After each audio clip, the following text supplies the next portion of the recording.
할렐루야, 반갑습니다. 이렇게 드리는 예배 가운데 하나님의 은혜와 진리가 넘치기 원합니다. 하나님께서 오늘 우리에게 주시는 말씀은요, 욥기 42장 1절에서 6절까지 말씀입니다. 1절에서 6절, 욥기 42장 1절에서 6절까지 말씀입니다. 제가 읽겠습니다. 욥이 여호와께 대답하여 이르되 주께서는 못하실 일이 없사오며 무슨 계획이든지 못 이루실 것이 없는 줄 아오니 무지한 말로 이치를 가리는 자가 누구니이까. 나는 깨닫지도 못할 일을 말하였고 스스로 알 수도 없고 헤아리기도 어려운 일을 말하였나이다. 내가 말하겠사오니 주는 들으시고 내가 주께 묻겠사오니 주여 내게 알게 하옵소서. 내가 주께 대하여 귀로 듣기만 하였사오나 이제는 눈으로 주를 배움나이다. 그러므로 내가 스스로 거두어드리고 티끌과 제 가운데에서 회개하나이다. 아멘.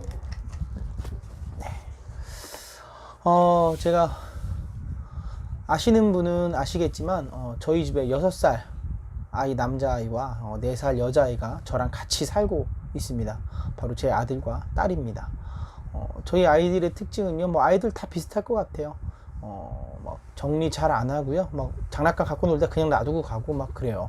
그리고 또 이게 실수를 자주 하게 되는데, 어떤 실수냐 하면 식탁 위에 이렇게 물 두잖아요. 물이나 뭐 우유, 뭐 음료수, 뭐 이런 것들 두고 자주 엎어요. 막 그러니까 아이들이니까 뭐 당연히 잘 엎고 정리도 잘 못하고 뭐 그렇죠. 그런데 어쨌든 알면서도 이렇게 하루는 제가 방에 있다가 이렇게 딱 나갔는데 바닥에 물이 딱 엎어져 있고 그냥 막 아이들이 막 놀고 있는 거예요. 그래서 제가 6살 아이한테, 남자아이한테, 오빠한테 이렇게 얘기했죠. 아이 이름이 찬인데, 이찬이, 이거 네가 그랬지? 물을 쏟았으면 이거 치워야지, 그냥 두면 어떡해? 하고 얘기를 했죠. 그랬더니 아들이 다시 저에게 소리를 치는 거예요. 어떻게 했냐면, 아니야! 내가 안 그랬어! 왜 나한테 그래? 제가 그랬죠. 아니면 아는 거지, 뭐 아빠한테 그 소리를 지고 그러냐고. 물론 제가 먼저 소리를 질렀죠. 아이는 자기 내 잘못이 아닌데 왜 자기를 의심하냐는 거예요. 엄청 기분이 상했더라고요. 그러니까 속상하면서 막 억울했는지 약간 눈물도 이렇게 울먹울먹 이렇게 되더라고요. 혹시 여러분은 뭐 이런 적 있지 않나요? 내가 정말 다른 건 다 참는데 이것만큼 못 참아. 내가 잘못 안 했는데 왜 자꾸 나한테 뭐라고 해. 그런 거 있잖아요. 내가 아무 잘못 없는데 나를 의심하거나 나를 좀 불편하게 할 때 어때요? 진짜 난 못 참아, 이것만큼은 못 참아 하는 것들이 우리가 살아가다 보면 있다는 거죠. 우리가 오늘 이제 욥기를 살펴보려고 하는데, 욥기의 내용을 이제 간단히 좀 먼저 좀 이렇게 전체적으로 좀 보려고 합니다. 욥기 1장에 보면요, 1절에서 5절 되게 중요합니다. 욥이 어떤 사람인지 말해주고 있어요. 욥은 온전하고 정직하여 하나님을 경외하며 악에서 떠난 자라고 욥기 1장 1절에 이렇게 얘기하고 있죠. 그리고 계속해서 이제 욥을 이야기하는데, 욥에게는 아들이 7이 있고 딸이 3이 있습니다. 그리고 소유물이 얼마나 많은지, 양이 7,000이요, 낙타가 3,000이요, 소가 1,000마리, 그러니까 500쌍이요, 암나귀가 500마리요, 또 많은 종들을 거느렸으며 또 동방에서 가장 훌륭한 자였다고 말합니다. 여기서 훌륭하다는 말은요, 그냥 큰 자라는 의미인데 많은 사람들이 부자라고 해석하기도 합니다. 왜? 앞에 이제 많은 재산들을 얘기했으니까요. 그런데 보면 또 과연 얼마나 부자였을까 한번 생각해 봤는데, 동방에서 가장 큰 부자, 대단한 거죠. 우리나라의 가장 큰 부자가 제가 잘못 알고 있을 수 있겠지만 저는 이건희 삼성 회장이라고 알고 있습니다. 약 뭐 한 18조 원 정도의 재산을 갖고 있다고 해요. 뭐 이게 사실 체감으로 와닿지가 않아요. 얼마인지 몰라가지고. 그런데 최소한 욥이 이건희 회장만큼의 부자는 됐다는 거죠. 최소한 한 나라의 부자였으니까 이건희 회장은 그 동방에서 가장 부자, 엄청난 사람이었다는 거죠. 그런데 단지 부자였기 때문에 욥을 훌륭하다고 말하는 것 같지는 않습니다. 큰 자라고 말하는 건 이유가 있을 것 같아요. 그 예가 이 밑에 나타납니다. 욥이 어떤 사람인가 하면요, 욥의 아들들이 이렇게 자기들이 생일을 맞으면 이렇게 뭐 오빠 동생 다 불러다가 이렇게 잔치를 하는데, 혹시라도 마음에 범죄했을까봐 그 아침이 되면 그 자식들의 명수대로 아이들을 불러다가 어때요? 번제를 드리는 사람이었다고 말하고 있습니다. 그러니까 이거예요. 하나님 정말 잘 믿는 사람인 거죠. 이 동방에서 왜 큰 자냐 하면 돈도 많아요. 자식들도 많고요. 종도 많고요. 그런데 어때요? 하나님을 경외하는 사람이라는 거예요. 이게 정말 기가 막힌 일인 거거든요. 동방에서 훌륭한 사람이라고 할 때 그래서 이게 훌륭한 사람이라는 얘기를 하는 것 같아요. 왜냐하면 우리가 마가복음 10장 25절에 보면요, 예수님이 이런 말씀하시거든요. 낙타가 바늘기로 나가는 것이 부자가 하나님의 나라에 들어가는 것보다 쉽다. 그러니까 부자가 하나님 믿기가 쉽다, 어렵다? 어렵다는 거예요. 부자인 욥이 하나님을 잘 믿는 건요, 정말 기적 같은 일이라는 거예요. 누가요? 하나님만 하실 수 있는 그런 기적 같은 일인 거예요. 어쨌든 그런데 이 욥이 정말로 기적 같은 일은요, 욥기 1장 8절에 나와요. 이렇게 말씀하고 있거든요. 여호와께서 사탄에게 이르시되 네가 내 종 욥을 주의하여 보았느냐? 그와 같이 온전하고 정직하여 하나님을 경외하며 악에서 떠난 자는 세상에 없느니라. 아멘. 세상에 없대요. 세상에 유일한 사람. 누가 인정하는? 하나님이 인정하는 사람인 거예요. 여러분, 여기까지 1절부터 8절까지 착 내용만 보면 여러분, 앞으로의 욥의 인생은 어떻게 풀려갈까요? 앞으로 어떤 인생을 살게 될까요? 당연히 보세요. 부자인데 하나님 너무너무 잘 믿어요. 그러면 더 하나님이 지키시고 그가 더욱 잘 되겠죠. 그럴 것 같아요. 계속해서 그런 믿음의 선순환이죠. 하나님이 잘 되게 하셨고 잘 되게 하셨는데 하나님 교만해서 하나님 떠나고 사는 것이 아니라 하나님이 잘 되게 하셨더니 더 하나님을 잘 믿어요. 그랬더니 하나님 더 복을 주시겠죠. 그럼 또 하나님 더 잘 믿겠죠. 뭐 이렇게 해서 믿음의 선순환이 일어날 것 같아요. 아무리 잘 돼도 교만하지 않고 하나님 앞에서 하나님을 두려워할 줄 알고 하나님을 잘 믿는 사람. 근데 또 그거 누가 인정해요? 하나님이 세상에 이런 사람이 없다 라고 말할 정도의 훌륭한 사람. 앞으로 계속해서 즐거운 일, 좋은 일만 가득할 것 같습니다. 그런데 그게 당연한 것 같아요. 하나님 잘 믿고 지금까지 잘 믿어왔고 앞으로도 계속 잘 믿을 것 같으니까. 하나님 잘 믿는 사람은 이 땅에서 잘 돼야 되지 않습니까? 이 땅에서 복 받고 잘 돼야 되는 거잖아요. 물론 여기서 복은 예수님을 잘 믿는 사람들, 그 예수님 자체가 복이 사실은 우리에게 가장 큰 복입니다. 그런데 예수님 잘 믿는다면 이 땅에서 좀 잘 돼야 되는 거 아닌가요? 좀 성공하는 인생, 흔히 말하는 그런 인생 살았으면 좋겠는데 1장 9절부터 보면 우리의 예상이 그냥 깨져버립니다. 왜냐하면 사탄 때문입니다. 물론 이렇게 사탄의 말을 듣고 결국엔 모든 것을 책임지신 하나님이 뒤에 계시지만 중요한 건 이거예요. 욥을 하나님이 어때요? 칭찬하니까 사탄이 그게 너무 싫어요. 그래서 하나님과 욥과의 관계를 딱 단절하고 싶은 거예요. 그래서 9절 10절에 보면 이렇게 말하고 있어요. 욥이 하나님을 섬기는 이유가 없겠습니까? 다 하나님께서 그에게 복을 주셔서 그래요. 그가 가진 소유물을 쳐보세요. 그럼 분명히 하나님을 욕할 것입니다 라고 하나님께 말해요. 즉 사탄은요, 욥이 하나님을 잘 믿는 건 하나님 탓이라는 거예요. 참 재밌죠. 하나님과 욥과의 관계가 끊어지게 하기 위해서 어쨌든 하나님 앞에 그런 말을 합니다. 그런데 재밌는 건요, 한번 이게 저 보면서 그런 생각이 들었어요. 예수님은 어때요?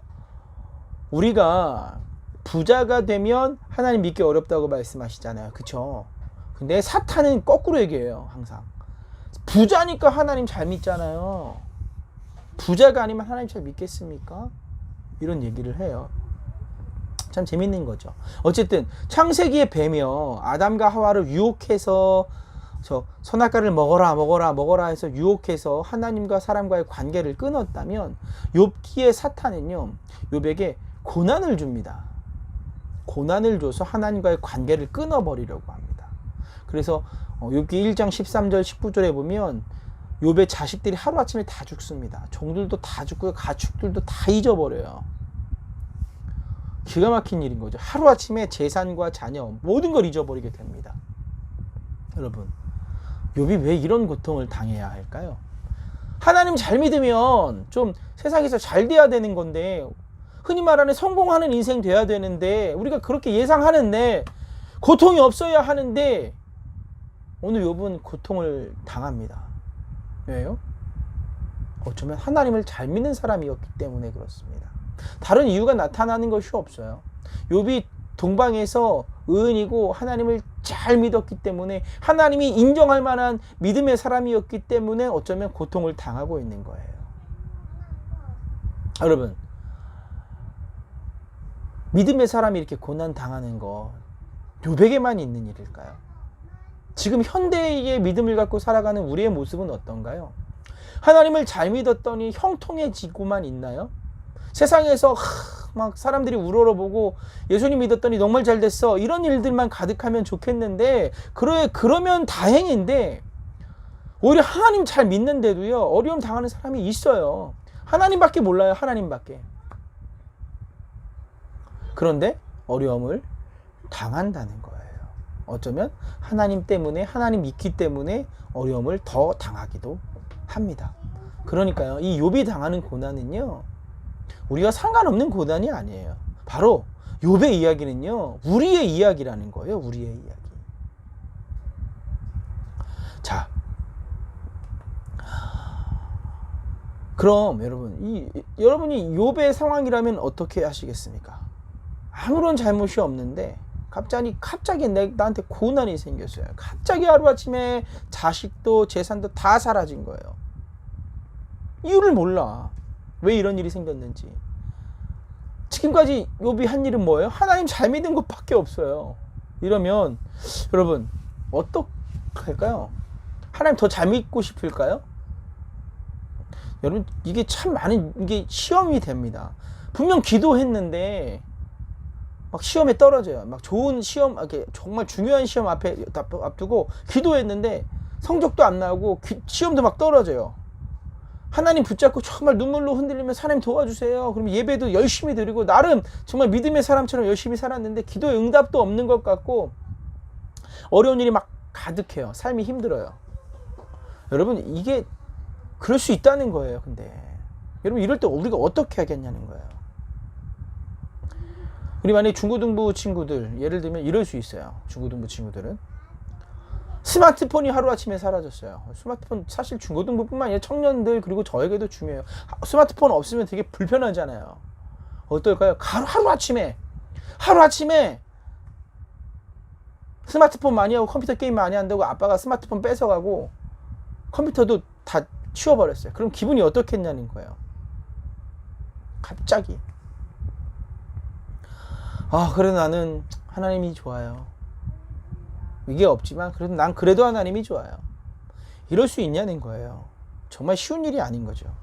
그런데 욥은 어떻게 하나요? 욥의 고난 앞에서 1장 20절에서 22절을 보면 이렇게 얘기합니다. 욥이 일어나 겉옷을 찢고 머리털을 밀고 땅에 엎드려 예배하며 이르되 내가 모태에서 알몸으로 나왔사온즉 또한 알몸이 그리로 돌아가올지라. 주신 이도 여호와시오 거둔 이시도 여호와시오니 여호와의 이름이 찬송을 받으실지니이다 하고 이 모든 일에 욥이 범죄하지 아니하고 하나님을 향하여 원망하지 아니하니라. 저는 이게 정말 어떻게 사람이 이럴 수 있을지 라는 그런 생각이 들었어요. 돈을 잊어버렸으면 그래 맞아, 돈보다 하나님이 중요하지. 사실 돈도 되게 중요해요. 그런데 자식까지 잃어버렸어요. 저는 이게 정말 아이를 낳고 기르면서 어떻게 이럴 수 있지? 예전에는 한편으로는 그랬어요. 나도 욥처럼 살 수 있을 것 같아. 그런데 자식을 낳고 길러보니까 이게 정말 쉬운 일이 아니라는 거예요. 그런데 어쨌든 중요한 건 이거예요. 하나님이 어려움 당할 때 원하시는 모습이 이 욥의 모습이 아닐까.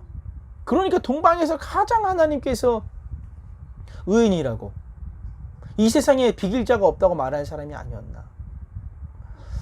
어쩌면 많은 우리 크리스찬들이 사실은 이런 분들이 있어요. 살아가다 보면 정말로 입에 담기 어려울 정도의 고난, 너무 슬픈 고난을 당하는데도 끝까지 하나님을 믿고 나아가는 분들이 있어요. 오늘 욥처럼 소유가 사라지거나 자신이 병들거나 고난 앞에서 믿음을 잘 지켜나가는 분들이 있다는 거예요. 그런데 욥기가 1장 2장에서 끝나지 않잖아요. 1장 2장에서 끝나지 않고 3장, 4장으로 쭉 간다는 거예요. 1장, 2장에서 42장으로 딱 가면 너무 좋겠는데 3장보다 쫙 정말 긴 이야기들이 나타나요. 그게 뭐냐면 욥기 3장에 보면요. 욥이 하나님을 원망합니다. 하나님 왜 나를 태어나게 하셨습니까? 원망해요. 왜냐하면 욥은요. 하나님이 자신을 고난에서 빨리 회복시킬 줄 알았어요. 근데 회복하지 않는 거예요. 왜냐하면 나는 하나님 믿고 잘 살았잖아요. 믿음을 갖고 살았잖아요. 욥은 하나님 잘 믿으면 세상에서 잘 돼야 한다는 믿음이 있어요. 혹시라도 어려움을 당할지라도 하나님을 잘 믿는 사람은 그 어려움에서 극복할 거야. 금방 하나님께서 회복시킬 거야 라는 믿음이 있었어요. 그런데 하나님이 그렇게 하지 않으니까 하나님을 원망하기 시작합니다. 그리고 그렇게 하나님을 원망하는 욥을 바라보면서 욥의 친구들이 비난하기 시작해요. 어떻게 비난하냐면요. 욥기 4장 7절에 보면 이런 얘기를 해요. 생각하여 봐라. 죄 없이 망한 자가 누구인가? 정직한 자의 끊어짐이 어디 있는가? 이게 엘리바스의 말이거든요. 그러면서 이어지는 말들은 이래요. 내가 보건대 악을 밭갈고 독을 뿌리는 자는 그대로 거두나니 다 하나님의 입기운에 멸망하고 그의 콧김에 사라지느니라. 이거예요. 욥 네가 죄를 졌기 때문에 이렇게 고통을 당하는 거야. 이렇게 고난당하는 이 결과는 네가 죄를 졌기 때문에 라고 딱 강력하게 얘기하는 거예요. 그래서 뭐라고요? 회개하라는 거예요. 욥이 죄가 있나요? 아니요. 욥이 죄가 없습니다. 근데 욥의 그 의로움, 하나님을 잘 믿었던 그 믿음이 의심받기 시작하는 거예요. 욥은요. 자신의 재산과 자녀들이 사라지는 것은 견딜 수 있었어요. 그런데 이것만큼은 못 참아 해요. 이제 이것만큼은 안 돼. 왜 하나님이 나를 의롭다고 하지 않고 또 저 사람들은, 내 친구들은 와서 왜 나를 자꾸 죄인 취급하지? 난 이것만큼은 못 참아. 난 잘못 없는데 왜 자꾸 잘못 있다고 하는 거야? 너무 힘든 거예요. 지금까지 이거예요. 난 참을 만큼 참았어. 나를 죄인 취급하는 건 나는 참을 수 없어. 그래서 하나님을 향해 원망하고요. 친구들과서 계속해서 논쟁을 해나가기 시작합니다. 여러분, 우리가 삶을 살아가다 보면요. 반드시 어려움이 있습니다. 고난 앞에 서게 될 때가 있어요. 크리스찬들에게, 우리 기독교인들에게 고난은요. 당연한 일인 거예요. 그런데요. 많은 그리스도인들이 알고 있어요. 크리스찬으로 살아가는 삶은 고난의 삶이야 라는 것을 하나님의 말씀에서 배웠어요. 그래서 인내를 참 잘합니다. 잘 참아요. 성경에 나오는 인물들도 그래요. 요셉 알고 계시죠? 잘 참지 않잖아요. 다윗도 그래요. 오늘 욥도 잘 참았습니다. 그런데 어느 순간 딱 되면 난 이것만큼은 참을 수가 없어. 그럴 때가 온다는 거예요. 욥에게는 어떤 때요? 네가 죄를 져서 이런 일을 당하는 거야. 하나님이 고쳐주시지도 않고 친구들이 와서 막 욕하는 거예요. 그러니까 너무 속상한 거죠. 그런데 우리가 알듯이 우리 오늘 본문 보면 욥기 42장 2절에 보면 이런 말을 해요. 주께서는 못하실 일이 없사오며 무슨 계획이든지 못 이룰 것이 없는 줄 압니다. 하나님을 만나요. 나중에 하나님께서 만나주시거든요. 하나님을 만나고 나서는요. 욥이 깨닫는 게 있어요. 그게 뭐냐면 하나님은 나에게 고난을 주실 수도 있는 분이구나. 나를 빨리 회복시키지 않을 수도 있는 분이구나 라는 것을 깨달아요. 하나님은 내가 생각하는 것보다 훨씬 크신 하나님이구나 라고 깨닫게 되는 거예요. 다른 말로 이거예요. 하나님은 다 계획이 있구나. 이걸 깨닫고요. 자신이 원망했던 그 말들을 회개합니다. 욥은 의인이었어요. 근데 고난받게 됩니다. 자신이 의인이었기에, 하나님을 잘 믿었기에 당연히 하나님이 자신을 빨리 고난에서 벗어나게 할 줄 믿었습니다. 그런데 하나님은 욥을 빨리 회복시키지 않았고 친구들은 와서 그를 정죄했습니다. 근데 왜 하나님이 그를 빨리 회복시키지 않았는지, 아니 이 믿음 좋은 욥에게 왜 고난을 주셨는지 성경은요 말하지 않습니다. 그 이유가 나타나지가 않아요.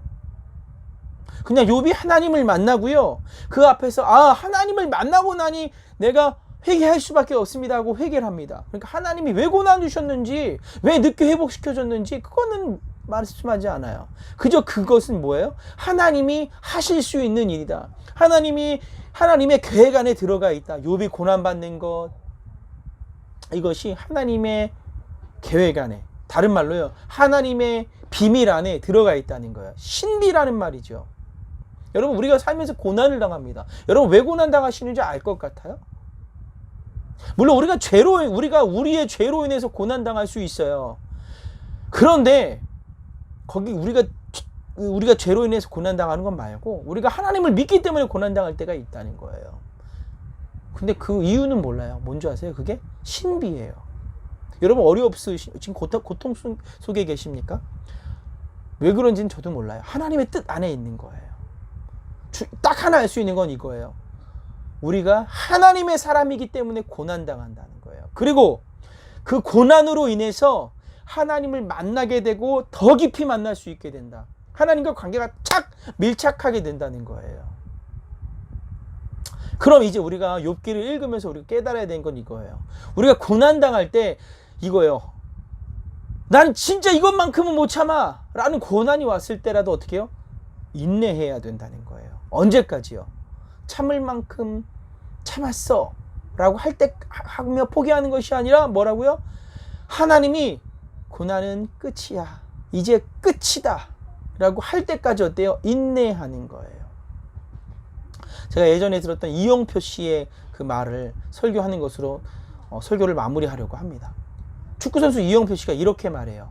인내란 내가 참을 만큼 참았어 라고 할 때 쓰는 게 아니라는 거예요. 내가 이만큼 참았어, 내가 이만큼 인내했어, 근데 더 이상 못 참겠어 라고 말할 때 쓰는 단어가 아니라는 거예요. 내가 참을 만큼 참았어 하면서 화를 내고 포기할 때 쓰는 말이 인내라는 것이 아니라는 거예요. 인내는 내가 참을 만큼 참았어 라고 말할 때 시작된다는 거예요. 그때 참아야 인내라는 거예요. 내가 더 이상은 못 참겠어 라는 생각이 들 때 참는 것, 그것이 바로 인내라는 것입니다. 그때부터 인내가 시작된다는 거예요. 우리는 하나님의 백성이기 때문에 고난을 당합니다. 당할 수 있어요. 아니, 당하게 될 겁니다. 그때 우리의 자세는요, 아, 하나님의 계획이 있구나, 내가 하나님의 신비한 계획 안에 들어와 있구나, 아, 하나님, 내가 이 과정을 잘 버티고 나아갈 수 있게 하여 주시옵소서 기도하고 인내하는 겁니다. 오늘 우리 주사랑교회 청년부 그리고 중고등부가 인내하되 끝까지 인내하는 사람 되기를 주의 이름으로 축복합니다. 다 같이 기도드리겠습니다. 사랑하는 하나님, 감사합니다. 오늘 욥의 이야기를 배우면서 정말 우리가 고난을 당할 수 있으며 그 고난의 이유를 모를 때도 있구나 라는 것을 배우게 됩니다. 그때 우리가 알 수 있는 것, 우리가 고난을 당할 때 하나님이 나와 그때도 함께 하여 주시고 지키시고, 또 그것이 하나님의 계획이며 결국 이 고난이 어느 순간에 가면 끝이 난다는 것 알게 하시니 감사합니다. 우리가 고난이 끝날 때까지, 하나님이 되었다고 할 때까지 끝까지 인내하는 그런 믿음의 사람 되게 하여 주시옵소서. 예수님의 이름으로 기도드립니다. 아멘.